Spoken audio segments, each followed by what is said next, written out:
With their gleaming alloys and powerful engines, classic cars like these are among the world's rarest and most valuable, offering the ultimate status symbol for the super rich.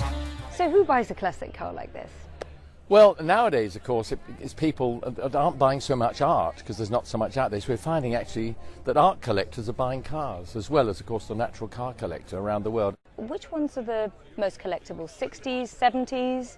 Well, but the 60s and 70s, they're becoming more value at the same time as the 70s and 80s are becoming higher in value. Cars that they only had 50 of, now there's still only 50 of them, but they're now another 10 years older, so they're just becoming more valuable and more valuable all the time. Not modern stuff so much, but the cars from the 25, 30 years old, which you cannot get hold of. Attractive, for sure, but you'd need pretty deep pockets to drive this baby home.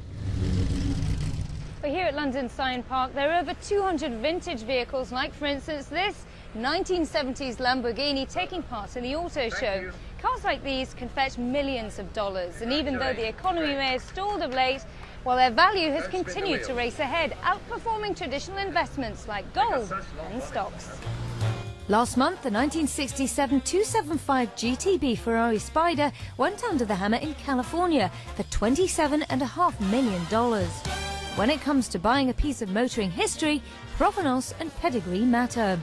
Like this 1963 Ferrari Lusso that belonged to Steve McQueen. It was bought at auction in 2007 for $2.3 million. Everybody loves to own a Ferrari, but the great thing about buying them these days is you can justify them to your wife and your bank manager because they don't really lose value. They might even gain in value, and you've got a great asset that you can enjoy.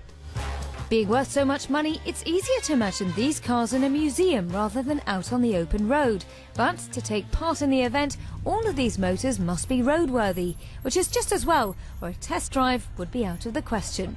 Nina Dos Santos, CNN, London.